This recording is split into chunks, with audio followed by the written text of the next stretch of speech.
لاؤ اللہ پر اور اس کے رسول پر جیسا کہ ایمان لانے کا حق ہے. بات وہی ہو گئی نا. وہ پہلا تمہارا قانونی ایمان تھا، اصل ایمان کچھ اور ہے.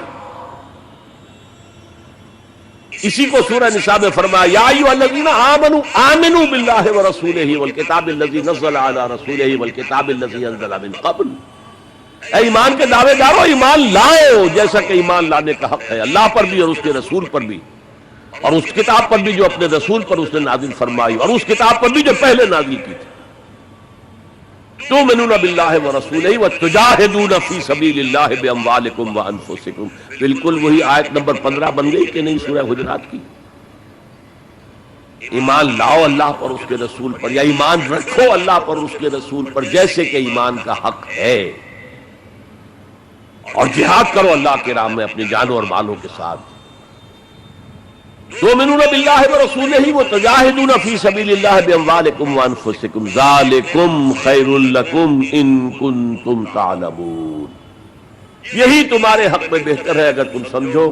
اگرچہ بظاہر تو گھاٹے کا سودا ہے دنیاوی اعتبار سے. اللہ کی راہ میں جہاد کرنا جان کا اندیشہ ہے. قتال کے لیے نکلنا جان کا، جو اگر بچ کے آ گئے تو ایک نئی زندگی سمجھیے. ورنہ انسان میدان جنگ میں جاتا ہے تو جان ہتھیلی پر رکھ کر جاتا ہے. مال مانگا جا رہا ہے اللہ کی راہ میں، مال دے کر دنیا میں تو بہرحال دولت کی کمی کا احساس ہوتا ہے نا. اگرچہ تمہیں گھاٹے کا سودا نظر آتا ہے، حقیقت میں یہی نفع کا سودا ہے اگر تمہارے پاس علم حقیقی ہے. اب ان دو مقامات سے جو نتیجہ میں نے نکالا، there can be no ایمان without jihad فی سبیل اللہ. There can be no salvation on the day of judgment without jihad فی سبیل اللہ. کس قدر اہم ہے جہاد فی سبیل اللہ کو اب سمجھنا، اس کے تقاضوں کو جاننا، اس کی شرائط کا فہم حاصل کرنا. اس ضمن میں جو دنیا میں آج غلط فہمیاں پھیلی ہوئی ہیں اور زبردستی پھیلائی بھی جا رہی ہیں جان بوجھ کر، اس کا اصل سبب ہم خود ہیں. ہماری بہت بڑی غلطی ہوئی کہ ہم نے جہاد اور قتال کو ہم مانی قرار دے دیا. یہ بھی جوڑا وہی ہے، عام اور خاص. لیکن جہاد اور قتال یہ ہم مانی نہیں ہے، سینونیمس نہیں ہے. اسی لیے میں نے سورہ صف کی آیت نمبر 4 بھی آپ کو سنائی. اب یہ اس اعتبار سے جہاد اور قتال فی سبیل اللہ پر قرآن مجید کی جامع ترین صورت ہے. کل 14 آیتیں، اس میں جہاد فی سبیل اللہ کا ذکر بھی ہے یہ آیت نمبر 11 کے اندر، اور آیت نمبر 4 میں قتال فی سبیل اللہ کا حکم بھی ہے. ان اللہ یحب الذین یقاتلون فی صفا کانہم بنیان مرصوص. اللہ کو محبوب تو وہ بندے ہیں اس کے جو اس کی راہ میں جنگ کرتے ہیں صفیں باندھ کر گویا کہ شیشہ پلائی ہوئی دیوار ہے. قتال فی سبیل اللہ، جہاد فی سبیل اللہ، دو اصطلاحات ہیں، ان کا مفہوم بالکل ایک تو نہیں ہو سکتا. ہمارے ہاں ان دونوں کو مترادف قرار دے دیا. اس کے نتائج کیا نکلے؟ قتال ہر وقت تو ہوتا ہی نہیں، لہذا جہاد ثانوی شے ہو گیا، اس کی اہمیت ہی نہیں رہی. وہ جو بیک برنر کی جگہ ہوتی ہے وہاں رکھ دیا گیا. بعض لوگوں نے ایک اور غلطی کی اس کے برعکس، جہاد کی اہمیت کے پیش نظر انہوں نے اسے ارکان اسلام میں داخل کر دیا. یہ بہت بڑی جسارت ہے، اس لیے کہ متفق علیہ حدیث حضرت عبداللہ ابن عمر سے میں سنا چکا ہوں 5 ارکان اسلام کے، اور حدیث جبرائیل میں اسلام کی ڈیفینیشن وہی 5 چیزیں. 6ٹی چیز داخل کرنے کا کسی کو حق نہیں. ارکان اسلام میں جہاد فی سبیل اللہ شامل ہے، ارکان ایمان میں شامل ہے. There can be no ایمان without جہاد فی سبیل اللہ, and there can be no salvation. نجات کا کوئی امکان نہیں ہے اگر جہاد فی سبیل اللہ نہیں. ہم نے مترادف بنا کر ایک طرف تو سیکنڈری حیثیت دے دی اس کو, اور اس سے ستم بالائے ستم مسلمان جنگ کرے وہ جہاد فی سبیل اللہ ہے. مسلمان بادشاہ ہے, زانی ہے, شرابی ہے, بدماش ہے, عیاش ہے, اور وہ صرف کسی اپنے پڑوسی غیر مسلم ملک پر حملہ کر رہا ہے تاکہ اس کی ریونیوز بڑھ جائیں, اس کی آمدنی بڑھ جائے, اس کی عیاشیوں کا میں اضافہ ہو جائے, وہ اور زیادہ بڑے محل بنائے. تو اس کی جنگ جہاد فی سبیل اللہ ہوگی. ہم نے بدنام کیا جہاد فی سبیل اللہ. اب غیر مسلم تو یہ سب کچھ دیکھتے ہیں جہاد کسے کہتے ہیں, اسی کے اعتبار سے پھر مفہوم ان کے سامنے آتا.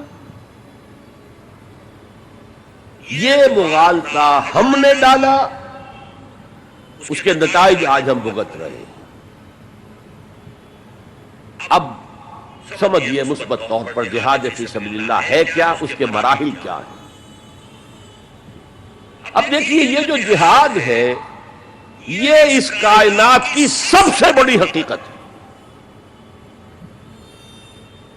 Every living organism on this planet is continuously in jihad. آپ خود کہتے ہیں struggle for existence. مقابلہ نہیں ہوتا اس میں. کاروبار میں مقابلہ ہو رہا ہے, ملازمتوں میں مقابلہ ہو رہا ہے, مقابلوں کے امتحان ہو رہے ہیں. حیوانات جرثومے چھوٹے چھوٹے سے struggle for existence. اسے جہاد زندگانی کہیں گے آپ, جہاد زندگی.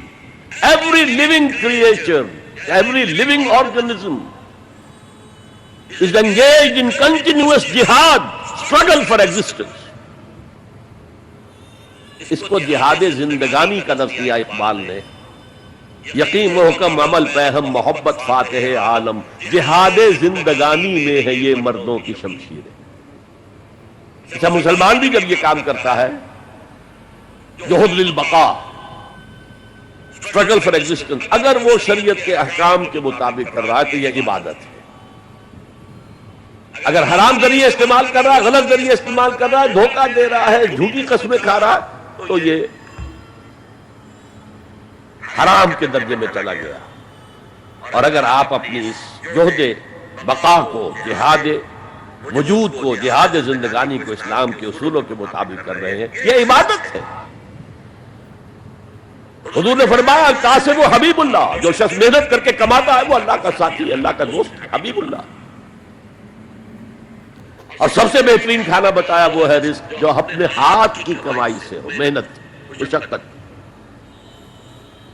بہرحال یہ جہاد کا آغاز ہے. میں نے کہا تھا یہ یونیورسل فینومینن ہے, یونیورسل. اس کائنات کی سب سے بڑی حقیقت یہی ہے. اس سے اوپر اٹھیے, انسانی سطح پر سب سے بڑا جہاد اپنے حقوق کا حصول, the freedom struggle, the struggle for self determination. کوئی قوم آ کر آپ پر حاکم ہو گئی, اس سے نجات حاصل کرنا. یہ جہاد فی سبیل الحریت. فی سبیل کسے کہتے ہیں؟ for the cause of, in the cause of. جہاد فی سبیل الحریت جائز ہے, سب کریں گے, سب کی آزادی حق ہے, کسی کو غلام بنا کر رکھنے کا کسی کو اختیار نہیں ہے. اسٹرگل فار فریڈم اس سے یونیورسل فینومینن. اور مسلمان بھی اگر کرے گا اور اللہ کی حدود کے اندر رہ کر کرے گا تو وہ بھی اللہ کے ہاں وہ اجر و ثواب کا مستحق ہوگا, بلکہ اگر جان دے دے گا شہید شمار ہوگا. اس لیے کہ حضور کی ایک حدیث ہے, من قتل دون مالہ فہو شہید, جو شخص اپنے مال کی حفاظت میں مارا گیا وہ بھی شہید ہے. اب آپ کہیں جا رہے تھے, آپ کے پاس کچھ مال ہے, جیب میں کچھ ہے, کچھ ڈاکو آ گئے, آپ کو گھیر لیے. اب آپ کے پاس دو راستے, ایک تو آپ کہہ لو بھائی جو کچھ ہے یہ حاضر ہے, لے لو, میری جان بخشی کرو, اور ایک یہ کہ آپ ڈٹ جائیں. اس ڈٹ جانے میں اگر جان چلی گئی تو آپ شہید ہیں. من قتل دون مالہ, تو مال سے تو 1000 گنا بڑی شے ہے حریت, فی سبیل الحریہ. لیکن ہم نے کیا غلطی کی, فریڈم سٹرگل کو بھی جہاد فی سبیل اللہ کہہ دیا. بہت بڑی غلطی, جس کا سب سے بڑا مثل میں آپ کو بتاتا ہوں. یہ mid 50s کی بات ہے. میں اپنے MBA سے فارغ ہو کر منگومری میں, جو اب سائیوال کہلاتا ہے, جا کر آباد ہو گیا تھا والدین کے پاس. الجزائر میں اس وقت فریڈم سٹرگل چل رہی تھی فرانس کے خلاف, تو اس کے لیے کچھ فنڈز حاصل کرنے کے لیے ایک وفد آیا.